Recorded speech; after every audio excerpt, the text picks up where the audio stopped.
huh? Mom, you proud of me? I tucked my shirt in. All right. All right, real fast, guys. This is not the normal. This is not the normal spot that Big D likes to lay it down. But come on, buddy. You gonna come up here? Come on. There we go. Okay, now we've got our co-host, one of two co-hosts. All right, but I wanted to lay it down here for you guys, just real briefly as an introduction to this next interview that I did. This is the last interview that I'm hoping I have this kind of technical error. But I got the opportunity to interview Danan Flanders of Cloud9 and Golden State Warriors esports fame. And it was one of the most interesting interviews that I did. It was 48. I mean, they're all interesting, so don't take that as criticism that anybody's isn't interesting. I've loved getting to do this, and I look forward to continuing it. But upon completing this interview, I immediately found out that I had not recorded the audio from my microphone on my end. So you'll be able to see my video, but the microphone did not pick up anything. And I've spent a lot of weeks trying to figure out what questions I asked Danan.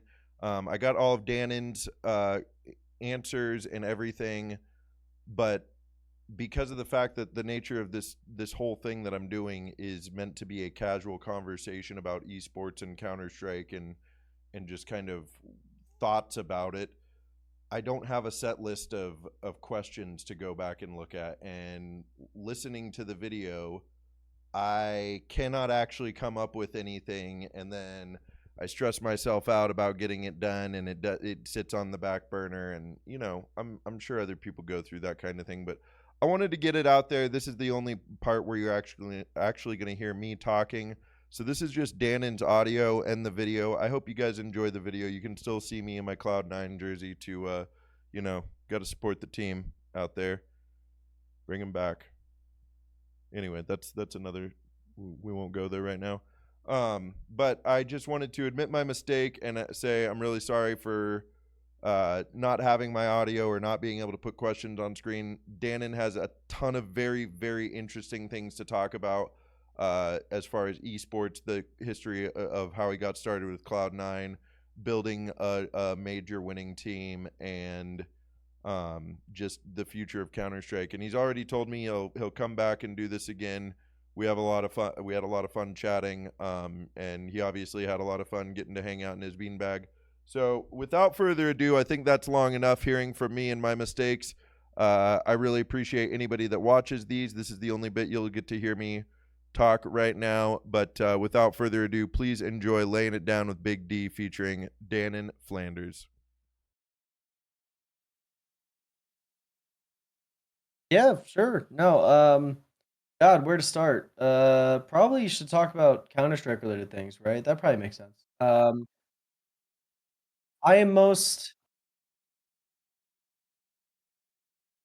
so when I was a child. Now, so for Counter-Strike for me it was funny. So I a millennia ago now it feels like was working at Cloud9. And I came on when we only had I think just the league team. Funny enough, I came from a competing league team, probably an organization you're familiar with, Complexity. I came over and I was helping Cloud9 with their league operations, and then I was like, "Hey, let's do more than just league. Let's expand out."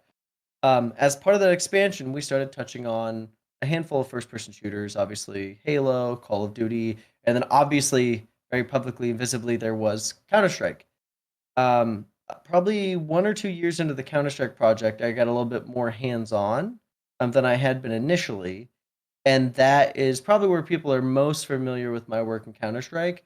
That was the pretty much like immediately following the like tank top Cloud9 meta. Was the roster, yeah, the roster running forward with like Skadoodle and Shroud, nothing. And then we started making iterations on it. Eventually it's Stewie and it's automatic. And then obviously the big popular exciting one is we continue iterating. We end up with Tarek, we end up with Will or Rush. And I already said that's 5 out of 5. I said the Boston Rush everyone got excited about. So I did that, and then probably not too long after, I think that was 2018. Um, I think by the end of 2018, I'd quit Cloud9. I actually went to work for an NBA organization, the Golden State Warriors, with their esports operations. And so I really haven't had an opportunity to look back at Counter Strike. But that's my like kind of like the for 1,000 feet in the sky around me and Counter Strike. Yeah, so League is where I started. I was a player in I guess what would be called season 0 or like beta. Um Back when like there weren't even really competitions, there weren't a lot of players. I was there like really before they even hit. I think they had like that day where they had 10,000 users was like a big benchmark for them. It was like hitting 10,000 users was like unheard of. They were expecting maybe a couple hundred. I was there for that. And so I was a player throughout, and then when everyone else was quitting their jobs, um, saying, "Hey, this is like the new future thing," didn't make a lot of sense for me. They were quitting their jobs, they were dropping out of school. I had just gotten a full ride to the University of Iowa, and I was first generation in my family. No one in my family had been to college before. I was not quite as excited at the idea of dropping out in pursuit of. I think at the time we won maybe like $50 on the weekend if you won the whole thing, like the whole event. You could win $50 on the weekend. The whole team combined could net $200 in a month. That was like, and that was like if you won everything. Like you had to win everything. That was like the original days. That was back when like players like Doublelift were playing support still. That was back when there's guys like Phantom Lord still floating around the League of Legends scene. But I when I stepped away from competing, my teammates said, "Hey, you're the human responsible person. You're taking care of generally all of the logistics of things." And this was before there was like support staff, analysts, coaches, managers. This before any of that. I was just one of their teammates that had to quit the team because I didn't have the time like they did. And they said, "Hey, can you do all the boring stuff?" And I was like, yeah, like I guess. Like I was the person who booked all the scrims. I was the person signing us up for tournaments. I did handle the admin account. It's fine. Even I think this was effectively really before even social media was like relevant for building and operating teams. So I just did that for the better part of probably 2 or 3 years. And larger organizations started taking note of the fact that I was a former player and I was networked in, and I could basically build rosters without the complication of being a player on the team, advocating for myself, trying to push other players out of the roster, all of the normal shenanigans you run into in building a sports roster, especially if you try to do it internally with the players only. And so that turned into an opportunity to build for Dignitas. And then I actually went to Cloud9 for a short period where I brought them one of my like development teams. And then funny enough, I actually left Cloud9, went to Complexity because they offered me the general manager position for their Pro League of Legends team, their LCS slot. And then that's actually when Cloud9 kind of saw my work. They'd worked with me prior on development teams, and they saw my pro work, and they said, "Hey, can you come back and kind of do both? Can you do it all for us?" And so that's when I went back to Cloud9, and then to get all the way to Counter Strike.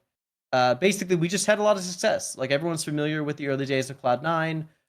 Everyone's especially familiar with that 2014 to 2016 window of Cloud9, where we went from I think we were literally one League of Legends team.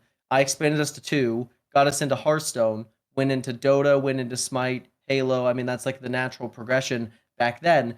By the time I quit Cloud9 in 2018, we had 17 teams in 12 different games. And just to be completely honest, that wasn't even the peak of how many teams we had.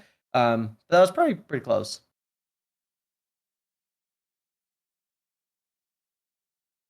No, I had a lot of love and appreciation for Counter Strike. Funny enough, I didn't really grow up in a household where like probably first person shooters were super popular or like super well accepted. Obviously, rated M. Um, and funny enough, my like I remember it pretty vividly because it was like a weirdly unique scenario. The exact time where I went from Cloud9 the first time when I was doing their development roster, basically what they called a challenger or academy team. This was before the LCS really was like significant. It was just such funny timing. I was kind of trading places with the original Cloud9 CS roster and the Complexity CS rosters, circumstance wise, where I was moving into the Complexity house when Cloud9 was talking about buying the original complexity roster. I think that was like, oh, who was even on it? It was probably nothing. Um, and anger maybe even.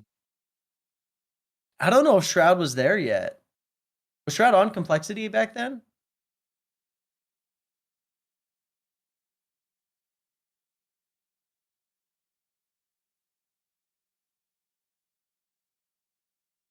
Yeah, yeah.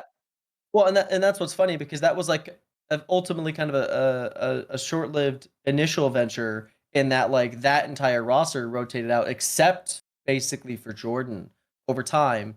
And yeah, back then this was still again the advent of team operated or player operated teams were like primary across the board. So my understanding is I think Jordan was probably like shopping on behalf of that team trying to find something that made more sense than what they were doing with complexity, and it just happened to line up with the timing where I was walking out the door. So like literally pulled in Counter Strike at C9, and then immediately I went to Complexity for League of Legends, and so I was like on the outside looking, watching C9 kind of like iterate and do what they were doing. But it was only for like 2 or 3 months. So it's so funny. The timing was hilarious. And that we like got that across the finish line. I got this promotional offer to go to Complexity. I go do that, and Cloud9's like, "Hey, can you come back and keep doing what you were doing with us, but bigger and more?" It's like, okay, cool, yeah. So I came back, and almost immediately was in love with and finally able to actually have my hands on Counter Strike. I'd been optimistic that while I was with C9 that first time, that we were going to get to do that. It was just unfortunate timing that at the timing that we were acquiring the Complexity CS team, I got a promotional offer to go to. At the time, the LCS was larger and more established. I think Counter Strike, especially, was still rebounding from CGS and all of the chaos. And so the complexity offer is something I couldn't turn down. And luckily, it worked out that I got to go get some pro League of Legends chops. At the same time that I think C9 kind of went through like what I would call their initial growing pains of understanding Counter Strike and figuring out how to navigate rosters. And I was so lucky to come back in um, and be able to kind of like pick that up and run with it. Take what I learned from complexity, take what I learned from Dignitas prior, and start applying it to that model. Yeah, no. So I this whole process was interesting because at the time, what made Counter Strike specifically more complicated was the teams being remote. Honestly, I think a lot of organizations had kind of figured out this process because the LCS had been in person for a few years. They'd been in team houses, and a lot of esports was kind of generally gravitating towards Los Angeles. And so what was happening was you would see these organizations bring teams into the actual local sphere of influence and involve themselves more day to day. You would see business, marketing, social people involve themselves in the business such that you could actually start understanding like the business principle. You could actually just understand like uh, what did or didn't make sense for the company a lot sooner than you could for the actual roster for the players in the team. And so what tended to happen is those rosters stabilized out and looked pretty good and were super consistent. Counter Strike didn't make that leap as quickly as League of Legends did. Didn't even make that leap necessarily as quickly as a few other games did, Overwatch included. And so we continued seeing that like super tumultuous nature. There was obviously the back and forth with the CSPPA, the organizers going back and forth. Eventually, there's the explosion of like the Louvre agreement and all these things that happen on the back end of it. But on the very front of it, where you're referencing, the way it basically went down was we brought the team into Los Angeles just so we could get a read, just like a vague understanding. And I think first it was pretty clear the players that were ready and willing to make the commitment and be like flexible for the team were the ones that were like, yeah, absolutely, I'm ready. Let's do this. Let's go to Los Angeles. This is my future. This is what I want to do. And I think the first thing was trying to understand those players who enjoy doing this as a hobby but weren't prepared to take this on as a career. Um, and like you need to draw that line and make that super clear because that was the inevitability, right? That this was going to be the thing you're doing 24/7. I think at the peak of Counter Strike for me, I was traveling around 40 to 42 weeks a year for events. And that obviously wouldn't have been sustainable in the current world at the time, 2014 to 2015. So when it came to like making that big pivot and adjusting the roster, key one was getting them in person. I don't think necessarily a gaming house is like the end all be all. I'm never one of the people who preaches that, but I think having in-person extensive interactions for a period is really important. I think if you need to boot camp for a month to work through that, I think that could do it as well. I think that's how a lot of teams tend to operate now, right? They go do their European boot camp for like a significant period, or they have their home office. And that's like just step one to even like understanding vaguely what's going to make sense. From there, specifically with this roster and what happened, I think there was just a lot of baggage from CGS. I think there was a lot of baggage from the business of Counter-Strike before Cloud9 had been involved. Especially with like you probably remember like the tenure of this roster was the initial roster was literally I think like nothing. It was Hiko. There was like Semphis, like Sean Gares. Like it was like it was like the original, what I'll call, I know for Counter-Strike people, that's not the old guard, but for people who came in a bit later, that was the old guard, and that was the faces, that was the Mount Rushmore of North America. So it wasn't as simple as I think it was with other teams where you come in, a lot of the players are green, and you're just trying to match personalities, figure out like stylistically how you want to compete and like walk that forward. I think there was a lot of like massaging egos. I think there was a lot of relationship management that needed to be done. And then ultimately, there was a big transition point that needed to be made. You kind of touched on it already. We had to get the team out of the cycle of being player operated. And I know for some people that's like really worrying to say. Like for example, I think TSM probably said the same words at one point back pre-Astralis. But they did all of the wrong things, right? They made all of the mistakes that you could in that process. Instead of being respectful and understanding and transparent with the players and what you're doing, I think they tried to do a like, we don't like that the team is player run and we're going to make sure it's not anymore. And then they just started making changes around doing that. We were, I think, a little bit more clear with the players where it was like, hey, you're coming into the house. This is like the goal of the operation. We're trying to build a sustainable, practical kind of new world business. And we want to include you in that process. As such, though, part one of that is typically not letting the team just be a democracy of whatever the players want to do is kind of the direction we go, because that's not how sponsors handle their decision making. That's not how our bank account handles its decision making. And so that was like step one, was like meeting the players on the ground in person in the house to discuss what moving forward was going to look like. So I think this specific industry has been torn in a lot of directions. We're talking tournament operating, event production. The industry got torn in a lot of directions by VC. Groups came in, large groups of Index came in. Obviously, we saw like the rise and fall of MLG. Now they're just like a corpse somewhere under Microsoft Activision's campus. Nerd Street obviously came through, big deal. OGN even came in from Korea trying to like figure this out and make it work. I think the shortcoming on this, if I'm being, and this is me personally speaking to it, I'm a little bit biased. I'm a little bit biased because I do work with on local LAN center. Actually, the group that you're referencing that helped put on Fragadelphia, that was a connect I made. Level Up Arena in Kansas City is an operation I help out with. I advise them pretty constantly. They're expanding their operations and always doing cool new stuff. But the thing I've learned through it, and especially hearing and going to I've been to all the esports arenas as they were trying to build out across the US. I've been to a handful of the Beyond arenas that tried to go up. I think a lot of people got lost in the spectator end of spectator sport when they probably should have gotten more wrapped into the sport end, like the social experience around competing and competitive people wanting to do things together.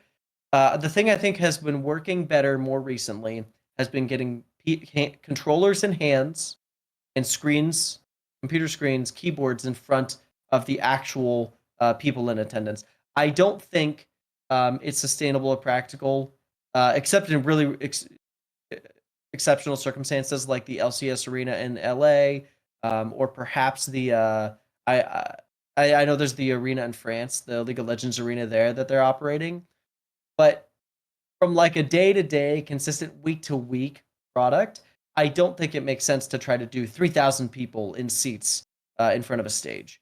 Like live music still struggles to like actually perfect this model and make it consistent and stable, especially with the like limit that you have on like location and talent. Like that's just like a constant logistics issue trying to lock that down. And I think if we meet people where they're actually at, which is they love games, they love being competitive, and they love being around people, which I know is a fascinating concept. Telling people they like being around people, everyone says they don't. That's just not true. I think if you take all of these people, my little brother included, and I'm going to shout out Josh, um, lives at his computer. Like that is his home base. That's his operational location for everything that he does. But I think when you give him the opportunity to go somewhere else and do that with his friends that he already kind of plays with, if you're able to close that gap, it's magical. It is marvelous. It's exactly what you'd expect. That's the vibe you get for Frag, right? That's probably what you experience every time you go to something like Frag. That's what you remember. That's your highlight. Yeah, of course, if there's like a stage and there's an audience, you'll have moments of hype, and that's cool. But I think the actual experience wraps, loops, and closes around the interaction with other people at a lower level than just being a fan in the audience. And I think if we can start leaning in opportunities like that, I think that's why we've seen things like DreamHack last forever, right? Like obviously, yeah, they have the IEM next door now, but the primary brunt of that week, that 4-day period, people are booking out desks, people are bringing computers. We've got the vendors, we've got the artist alley. I think that's all centered around people on the ground near each other interacting over gaming and competition. I think that's probably this. If you make that the centerpiece instead of the like elite esports product that's like really far away and you just get to be a person sitting in a chair, I think that experience speaks more to the current generation than obviously it did to the prior generation who apparently loved to go sit in a stadium and watch 7 hours of baseball. Yeah, I'll try to give you a little history, but unfortunately, it's a lot of history. I'll always have love for Counter Strike. I kind of like quietly, happily walked into the sunset on Counter Strike in 2018 when I went from Cloud9 to the Warriors. It seemed like a good sign off point. And I think for sure with like the NBA, they had like dramatically more aversion to things like gun violence, obviously for obvious reasons. If I remember it, I think they had like gun violence jerseys at one point in the playoffs while I was working for the Warriors. So I understand their aversion to that specific type of space, but because of that, it was a nice little lull in my period with Counter Strike where I was still friends and social with the space, but no work, no involvement. And that unfortunately that beautiful that beautiful quiet period got broken by nothing reached out wanting to work on some Counter Strike stuff, especially my ever since basically the Warriors left esports, the Golden Guardians is no longer. Basically, in that period following, he was like, "Hey, like I want to do more. I want to build out stuff. I want to like do more projects." Like obviously, you've probably seen some of his work on YouTube, some of his work on broadcast, doing analyst work, some of his work live streaming, playing his matches. He's like, "I want to keep iterating on this. I want to make it more crisp. I want to make it more like an official product, and try to do cool things for my audience."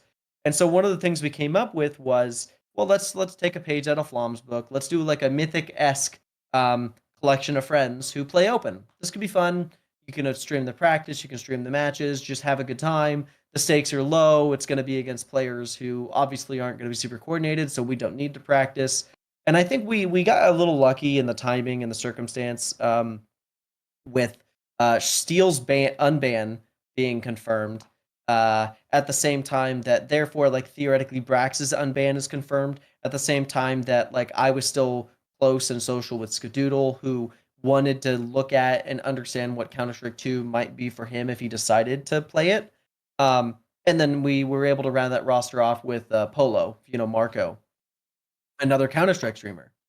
And obviously, the caliber of talent on that team, what was supposed to be just a couple guys who go live on Mondays and Wednesdays for open matches, became like actually five very competent, very capable, at a minimum advanced, probably ECL level talent immediately. But luckily, they understood that that wasn't the goal, so we weren't taking it seriously. We weren't practicing. We we're doing those things. Obviously, we blasted through open. We chose to not play the skip qualifier. We didn't want to go play advanced. That wasn't the point of this. A lot of this was just like, let's feel it out. Let's build some YouTube content.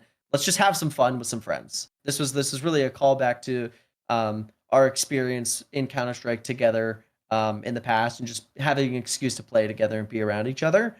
And funny enough, we blast through open. We end up in advanced. And we're still not taking it seriously. Funny enough, you can go look at that roster now, and it's just hilarious. We kept losing people. Steel kept getting pulled up to events, like one off at a time. And then Jordan kept getting pulled into events one at a time, or he had like PAX events he had his sponsor obligations to go to. At the same time that Skadoodle also had some of his own travel and things he needed to get done. So what we ended up doing pretty often, actually, I think even Polo got hit by a hurricane at one point. Basically, our roster ended up being like a rotating door of pro players. Like we ended up with like Grape, and we ended up with like Haggy, and we ended up with like Poseidon, and we ended up with all these either young up and coming kids that just want an excuse to play with a vet, or we ended up with actual pro players. I think at one point we used Beaky at a match. Funny enough, who's our sub on Undone right now, and we just kept kind of involving all of these either current or former pro players in the project just to like technically keep an eligible roster. Like the whole point of this was whenever Steel was in town, whenever nothing was in town, they were going live and they were broadcasting their matches. But unfortunately, they just kept not being available, not being around, traveling, literally being out of the country. I think at one point we tried to see if we could get an exception for Steel to play the matches on 200 ping from like literally across the world, because like the outcome of the match, there were no stakes. It's just like a low end advanced match. But the point of it was that he could stream and play and have something to do. And so we just kept doing that, and like we kind of blinked and woke up and found ourselves as the 2 seed in advanced. And funny enough, the only team above us was just, unironically a bunch of pro players. It was like Modem from C9, and it was Chop from EG, and it was CXCI from Nouns. And then obviously Stamina and Peaky. And Claudia, I think at one point was on that roster. And so it was just kind of a funny happen. And that was totally fine. We were like, that's fine. We're 2 seed. We'll go to playoffs. It'll be fun. We'll lose. Who cares? Or we'll make ECL and who cares? Whatever. 3 days before the roster lock, this is like the big roster lock for the remaining regular season, all of playoffs. I think Undefined had their third roster explosion of the season. I think they had initially kicked Claudia maybe a month prior. 2 weeks after that, I think Beaky had quit. Brody had been not having the greatest time. At least his experience for sure was understandably worth time taking away. And then I think 2 weeks later, Stamina, Bobby is what they call him, with the team as well. And he was their opper and their caller. So suddenly the number 1 seed in advanced above us just like isn't a practical functioning roster. And so funny enough, not funny enough, tragically awkward, terrible timing, or terrible circumstance for everybody, weird timing for us. The Maniac circumstance took place. Because of that, Josh got called up, Steel got called up to run or to participate in an event again, maybe two, that he needed to cover for ESL because obviously they were needing to backfill. And given the urgent nature, he was like, yeah, of course, that makes sense. But we were in a really weird spot where we just, again, don't have a roster. Like we're at that point, nothing was also traveling again. Steel was traveling again. This is like the 6th time you kind of hear me kind of repeating back and forth on it. And unironically, I approached the Undefined guys. I was like, hey, your roster's kind of exploded. Do you guys want to sub for us? And they kind of countered with, well, why sub? If Josh is unbanned in January and Skadoodle is considering playing Counter-Strike 2, like sincerely, let's grab those two and let's make a run for it. And so I think we were torn for about 24 hours, kind of going back and forth, because obviously that was never the plan. And this is like still like, if I'm being completely honest, nothing Polo Steel me operation of like more of a business proposition for fun and content than anything else. And we had to talk about what's going to make sense. And we just, as you can see, came around to the conclusion of, hey, let's take a swing at it. Josh is sincere. He did want to take a swing. He said he was going to look at it by 2025 when he gets unbanned. And Skadoodle was in the same boat of he just wanted to put in 6 months of Counter-Strike time so that he could go in this player break and talk to teams and see what makes sense and see about unretiring. And so those things just all miraculously lined up into just running a team instead.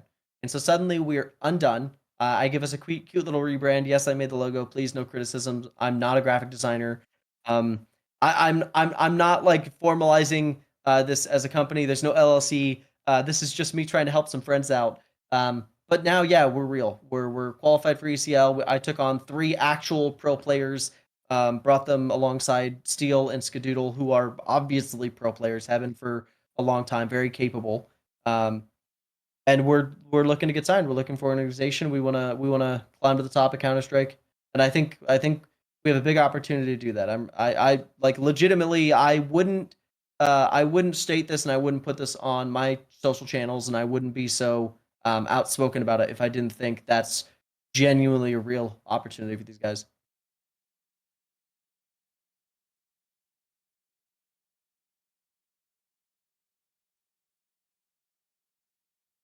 Fifth, six.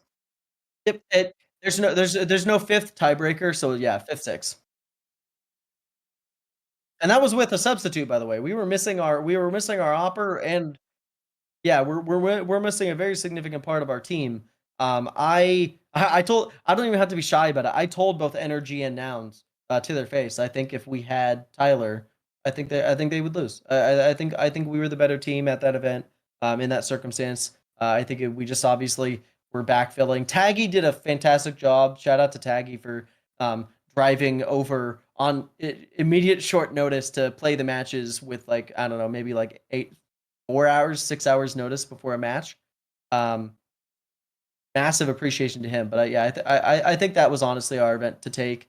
Um, just really unfortunate. We had a bit of a struggle with Tyler and his back.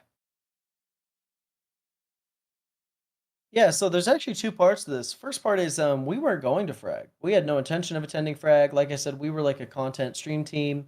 We were just like, we were just gaming with the boys. That was unironically the intent and the message of what we were doing. You can go back and look at our our matches on the broadcasts when we were live. Like that's clearly the aesthetic we were going for. So we had no like consideration. We had talked about going to Frag socially, like for fun. Um, like I obviously had helped broker the relationship to bring the event to Kansas City. One of my friends was like one of the operating partners, and then additionally, I'm from the Midwest originally, so I have a lot of love for the space out here. So any excuse to come to the Midwest for Counter Strike is always going to be a cool opportunity. So I think there was probably a reality where like maybe myself, maybe Steel, and maybe like Skadoodle, who's also from the Midwest originally, um, would entertain the idea of going. But like as a team, generally, no, there wasn't any intention. We weren't trying to like get Valve points. We were there. There was no intention or goal behind that. I think it was November 10th was the roster deadline where we finally like got everything ironed in, adjusted the face at roster. Like I don't even think we had a name yet. I think we were still undefined on November 10th, and I rebranded us go in a few days following. Um, and the undefined rosters who pitched and brought up like, hey, given the circumstances and the setup, what's going on, and the fact that we want to get signed by January in advance of the upcoming ECL season and the upcoming Blast event, they said, "Hey, we should go to Frag." And I actually think we still said no. I think for the most part, it didn't make a lot of practical sense. The schedule wasn't going to line up for a few of us, and there was a lot of moving parts, and it was kind of late notice, right? That's like 3 weeks out. Um, but I think once it got announced and confirmed that there would probably be Valve points for the event, I think that's when things get a lot more serious. And then, and more specifically, when Energy agreed to attend, I think they were one of the holdout teams. There were a handful of holdout teams, I think Nouns included. But I think once Energy said they were going to go, um, I think that's when we had like a really serious conversation and said, hey, we need, not only do we need points, but we also need the clout. We need the attention of being competitive against real teams. Like, obviously, we're smashing advanced and like we're super competitive in scrims. But guess what people don't do? They don't broadcast their scrims. And I find it very unlikely that, for example, Energy or Nouns or any of these pro teams are super inclined to go on Twitter and start tweeting about how Undone is like winning scrims, right? Like that's not super practical for any of these organizations. And so we decided we probably have to force their hand, show up, meet them where they're at, and like beat them in person. That's probably the thing that we need to do most importantly to get signed. We recognize that obviously we can play the long game. We can go into ECL. We can face them there, and we can beat them. But online is an entirely different beast. One and two, waiting that long to put the pieces together of for an organization and a push feels bad. We're gonna miss resources and opportunities for other events. The best example: we're not signed right now, so we're not going to Laundersland. Pulling that money out of pocket, especially traveling internationally for Canada, is too difficult. We looked at it. We probably pulled on everything we could to make it like reasonable. And it's just not practical for us. So we're not going to be there. I know just yesterday, Valve, I don't know if they changed their stance or if they just better clarified their stance to Launders. But there was a clarification that there are now going to be Valve points given for Launders land, and that's just something we're missing out on because we don't have an organization right now. Because of all of that, on that understanding and that consideration, we pivoted on a dime, booked everything overnight, and decided we were going to frag, and the goal was to face and be competitive, and ideally beat with our full roster, NRG and or Nouns. We got everything we wanted insofar as the draw we wanted seed wise and the outcome of the matches leading up to Energy. We smashed our group. We were super confident, feeling really good. Unfortunately, yeah, that was like a big pivot for us. Losing Tyler. We basically lost in the day of the groups, if I'm being honest. But he's a champion and powered through. He actually injured his back in the morning. And then throughout the day, it was becoming progressively an issue. If you look on, I'm sure, I think it's Blame the Meg at Blame the Meg on Twitter. I think if you look at her photography work, you'll see pictures of Tyler in pain. You'll see pictures of Tyler laying on the ground. That's like on the main stage between maps. Like they give you 90 seconds between maps 1 and 2, and they give you about 15 minutes between maps 2 and 3. He didn't move an inch. Like he's just laying there. He's like he's putting his feet up on his chair. We're like putting pillows. Like he's trying to, and that's just the group stage day 1. By the end of that day, he was like mostly tethered to a bed. And so it was unrealistic we were ever going to play him in. We were super fortunate that we just had Taggy. He was already someone we'd used on the Vibe roster for some of the stream matches for funsies. And we knew he was like pseudo local, so being able to grab him short notice. But yeah, it did change like the perspective of what the goal of was for the event. I think initially we came in to smash the event wide open and send a message, and I think we kind of ended up reeling and playing a defensive stance of just trying to look competent and competitive to make sure the message was clear that if we had our full roster, that these teams obviously would have probably gone down. Took out Yeah, I was gonna say I think we took out a handful of signed teams, or we took out like the kind of like the what is the EU import Fisher roster. We took out Might X Gripgel, and then going into relegation, we took out I think like Take Flight. I think Lag didn't have their real roster, or like their roster is mostly in collapse right now due to the player off season. So we ended up circling back, facing Alter Iron, facing our demons, overcoming our demons, and then facing Take Flight again for the opportunity to make ECL. And I think if you go back and watch and look at any of that stuff, again, it's online Counter Strike, so I don't put a lot of stock into it. But it's obviously clear. Like we made a statement that we're like super competitive and capable. And this is like, just to be clear, you're hearing this entire outline of this team. These guys have only played together at the time of Frag. They'd only played together for 3 weeks. We honestly didn't even get another week of practice after Frag because it was relegation matches every single day. So we're like maybe a month old as a roster, like may optimistically a month. And now we're into the player break where there's like already holiday considerations and things going on. People needed to honestly get back to work, build up the capital to pay back, 1 for what it took to do Frag, and 2 to try to put pieces together for Launders Land or whatever's coming up in January. So yeah, no, it's crazy to think this team's like not even 30 days old in the context of practice and play. I want to speak to a specific audience, 2 audiences really, um, because I felt this way a long time. This is part of why I was comfortable walking away from Counter Strike initially. I think we need to ask and expect more of our older established players in the space to be more welcoming and understanding to the young up and coming players. And young up and coming doesn't necessarily mean they're 14 and screeching in their mic.